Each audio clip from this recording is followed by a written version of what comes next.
Welcome, Gaurav, for our final episode for season two.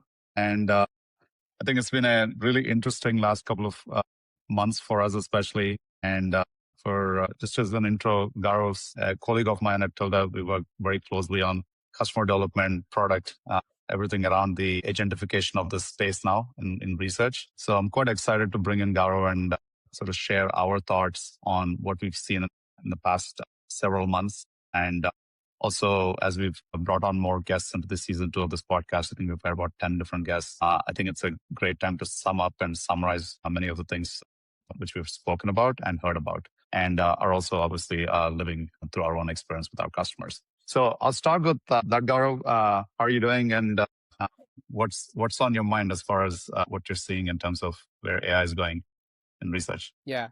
No, thanks, Ram. It's been, I think, an exciting 6 months to 1 year, if I were to put it that way.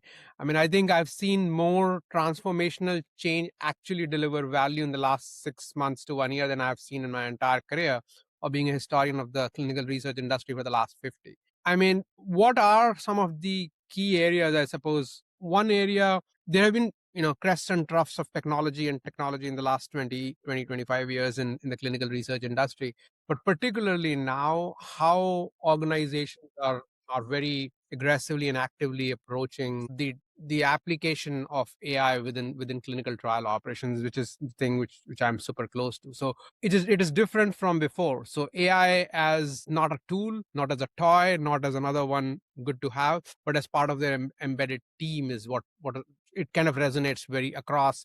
I think what I listen to all of the different podcast episodes, different guests, kind of there's a central theme which has emerged, right? How the work can now run it itself while we take a different role in terms of providing oversight as or providing or kind of helping with decision making more than anything else. So I think that's a central theme.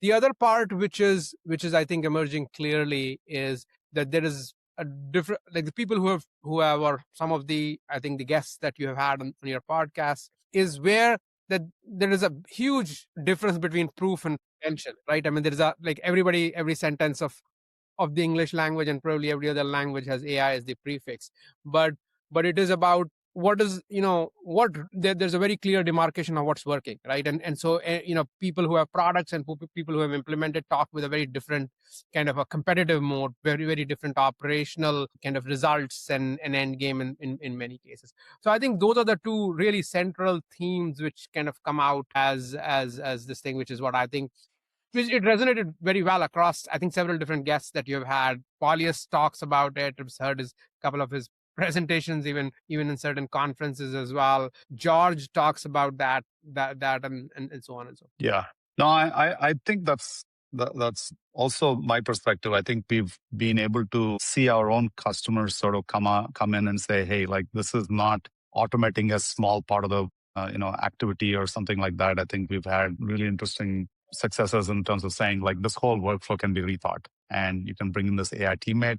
It'll help you on the entire end-to-end workflow, complete the loop on it. And that gives you these like tremendous values from an ROI perspective, from quality, timing. So one other area I think we also spent a reasonable amount of time over the past few quarters is the fluency angle, right? So we've certainly seen customers who love to adopt AI. They do believe that work should run itself for the most part with human in the loop.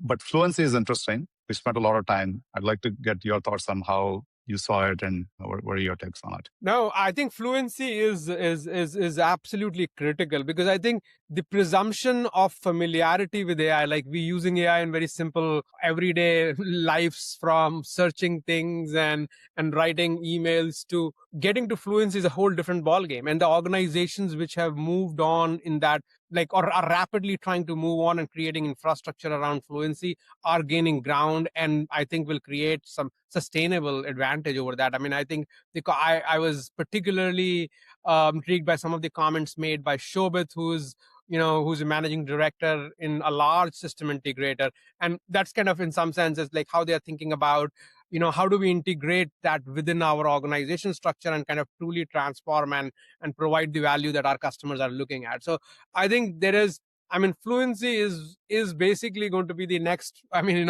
if we were to put together a continuum about where AI takes us, all of us as we move this direction, I mean, fluency is the next biggest kind of a area where which provides clear differentiation from the organizations who catch on to that and the ones who don't. Yeah, yeah. No, I 100% agree. I think bringing along your organization on the AI journey has to be, you have to think about it from an AI fluency perspective. I think like Krishna from PPD also kind of resonated with this, right? He was talking about how it's fundamentally a human and organizational challenge, like AI transformation. And I think we couldn't agree more with that angle. And So, I think within that, I think there is this aspect which, so I was recently also speaking at a panel with a lot of stalwarts from the biopharma, biotech industry, who are all kind of deeply immersed in their digital innovation. And I think it is about how do you tee up those conversations leadership down. So all those organizations where the senior leadership is invested in kind of bringing those that change and fluency within their organizations are kind of seeing a very different kind of return right away, like not have to wait for a long time. They're seeing a lot of return right away. yeah, so that's like the economics of it, right? So there's I think the promise of AI in a organization to help them do better. Then the question of ROI comes in. Then implementation of AI comes in. But then it's not just a tech problem because there is an AI fluency associated with it. Right. So I sort of say, okay, so if the end goal is to bring this kind of transformation using AI to make your organization much more competitive, much better at what you do, then you're starting with AI fluency and the right technology. So both have to come hand in hand. And I think we've had a few guests also talk about the economics of all of this, right? Like basically how this is all going to be justifiable internally in the organization as far as ROI. And also, I think because we work with large FinOps organizations, organizations with large teams who manage FinOps, whether it be pharma or CROs, I think there's a question of like, how do the economics also change in these kind of organizations because now AI is coming in. There's some transformation involved in that. Maybe I could start with what do you think? I mean, there's certainly some change which we expect, but I'm curious on how and what you're saying. Yeah, I think my own view is, see, one of the things is that organizations thus far in terms of buying technology, everything that has come prior to AI has been on many in on the most part has been like on the capex side of the column, right? This is Mhm. this is providing them infinite operational leverage. So what they have, like the crests and troughs of drug development, of the bumpiness of a failure of a particular clinical trial or molecule, or going, this provides them that infinite leverage to do that. Economics has to work out. So I mean, I think our guests, like Paula Brown Stafford, the CEO of Lucent, like as she spoke about it, it has to lower your ability to do unit costs, so you are able to do a lot more using a lot less. And I think that's kind of already panning out if we think about it, right? When you have the infrastructure that is just super efficient, an infrastructure which produces very high quality consistently, you're not worried about the ebbs and flows of that, and it kind of is metered to, I mean, again, token costs are kind of going all over the place, and probably they will stabilize in a period of time. But I think the clear value is how it is, as in one of the discussions I was asked that, what is the comparator here? The comparator is what your current set of cost base is, right? So AI provides a very distinctive advantage even right at this point in time in a very, very significant way. And that's going to Mhm. be increasingly higher as kind of, I think, time goes by. Yeah. No, Paula definitely makes a great point. I think she's in the midst of that service layer transformation, right? I think a lot of the CROs, even for us, I think we've started to see these AI efficiency rebates being demanded from sponsors, from organizations which are traditionally performing the services. And I don't see that trend coming down, right? I think it seems like this trend will continue to accelerate. I think buyers of these kind of large pharma services or any type of pharma services will probably assume that you're going to be more and more efficient with AI. And hence, on a unit cost basis, they would like to capture some of that benefits through a rebate, through an efficiency rebate, which to me is like very logical. And then the question is like, how do you then go back to everything we just spoke about, which is the AI fluency, the technology, the investment, to be able to like prepare yourself for those kind of eventual realities. So one thing I was curious about is, I think there is a lot of, at least last year, I felt like there's a lot of talk about AI can do this, AI can do that. There's a lot of hype, I would say, around saying like, there's a product we can sort of demo this thing. It's very easy to sort of adopt it. But the reality is not that, right? We've made great progress in areas, but there's certainly some learnings here in terms of what we've learned.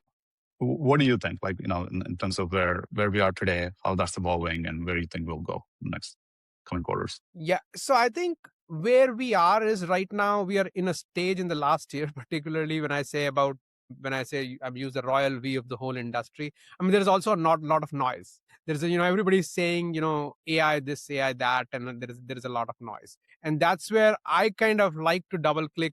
See, it's easy to tell a compelling story of, a sci-fi type of a story. It's probably a little harder to build a prototype. It's or a demo.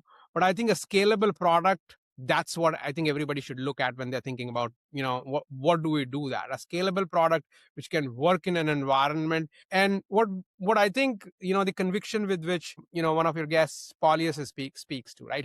He speaks with the conviction of that, that their entire organization has kind of become, is AI first in many ways. It's AI native in many ways. They have reorganized their training, the people they hire.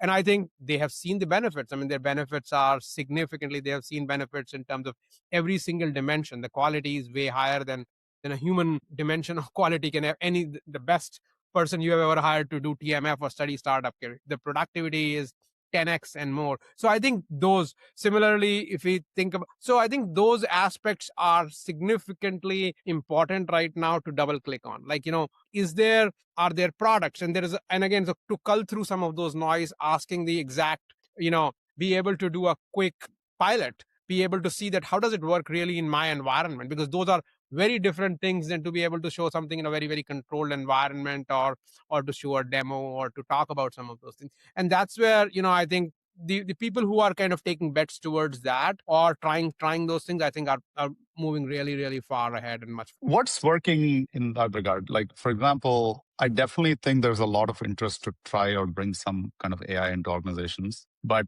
we also know some organizations are leaps and bounds ahead of others. Motivations are the same. Maybe at the C-suite, the motivation is the same, but in practice, there's a difference. Curious, like, where do you think the gaps are? Where are some of these things differentiating? So I think the major gap is that there is a major gap, particularly in larger organizations today. I think what we're seeing is a little bit of a inability to connect the core operations with the leadership vision. So where both of those things have been kind of bought into or created, I think that's the fastest way, because you get a set of early adopters, you get some wins under the belt, and then those teams can't wait to virally infect everybody else in the rest of the organization, and kind of it kind of Mhm. goes through very, very, very quickly. So I think that's one lesson that even we have learned through our experience in the last year as well. I think the other key lesson is that wherever there is a lot more, you are looking or using, the challenges or the barriers are higher if you are viewing this technology with the lens that has existed for the last 30, 40, 50 years, right? If you are not ready to be pragmatic, quicker, understand how to analyze, how to assess, the evaluate these technologies, on where should I place a bet, how do I try this out, how do I see if it will work, and what will I do? Wherever those frameworks or that thinking from a leadership downward is not there, that's where the barriers are. I mean, if you're pushing it through an age-old vendor qualification process, or you have QA auditors who don't fully appreciate what this technology is really about. Like, it's like I say that, right? It should be compared to what the alternative is, right? I mean, when you're comparing, when we think about going through some of these things, compare it to what the alternative otherwise you would have had. Your alternative, if it's a person, what is the auditability, traceability of the pieces of information? So where that, so being pragmatic and really adapting and evolving your own processes to think through those pieces. I think that's where organizations which are doing that are able to move really, really fast and are able to get those results that they're looking for. The organizations which are still evaluating it with the I wouldn't use the word skepticism. I think everybody should be skeptic to the, because we are in a really regulated and a really important critical where we generate patient data through these clinical trials. But I would use where who are not pragmatic to truly understand, okay, what's this compared to? How do I think about these things? Who are not able to bring in those decision making processes internally and are using somebody else's, or using press information or things which they are hearing in on social media to kind of inform themselves rather of first principle thinking, are having more challenges. And I like what you just said on the first point, which is the virality which actually builds within the organizations. I actually think this is one of the exciting parts of where we are vantage point wise. The learning, at least for me, is there is healthy skepticism. There's been a lot of promise under delivery on products. And when products do work, then your customers become your advocates and they're out there talking about your products, they're presenting about your products because it really does operationally change the whole game for them. And I think Polyus from Perceive is probably a great example, and there's others as well from our customer base. But I also think, which was sort of underappreciated, at least for me, before I got into this, where we are in the last year, is in large organizations, once you actually deliver and you win the trust of a particular side of the team or part of the organization, how fast diffusion is starting to happen in these AI deployments, right? We've we've sort of seen that, and I think that's another interesting use case or case study here, which is a learning for us in terms of how once you build the trust, I think there's sort of like a floodgate effect in terms of how fast things are then moving. Yeah, no, absolutely. I think the rapid. I suppose let me kind of make a slightly different point. One of the things where particularly the operational or the agentic operational AI is dramatically different. If there is a product and the product works or not, the feedback is immediate, like almost instantly, right? There is so your ability. I think there should be nobody who's doing clinical trial operations anyway should be hesitant in trying a product, because if it doesn't work, you can move on, right? You should move on, right? If it isn't better than the alternative, which is basically being able to do that in some other manual way, you can easily move on. This is not like, let me tell you where the sites are and you'll learn after 4 years of trying to select the sites and seeing the recruitment and seeing if patient accrue. It is not like that. It is not about a quantification of the future in which kind of generates within a certain volume. Here you will have the feedback at the instance. It's like if you put somebody to do a certain job, if either they do it or not, the feedback is in your face right there. And that, I think, is I suppose, I think that should break the barrier of anybody wanting to try it. Yeah, that's a good point. The feedback cycles are much faster. And I think they're more easier to understand as well in the AI world, because I think we've all gotten accustomed to a certain level and quality of work. And the moment something doesn't meet that, you immediately know. And that's right. Yeah. Well, I appreciate you sharing some of the thoughts here.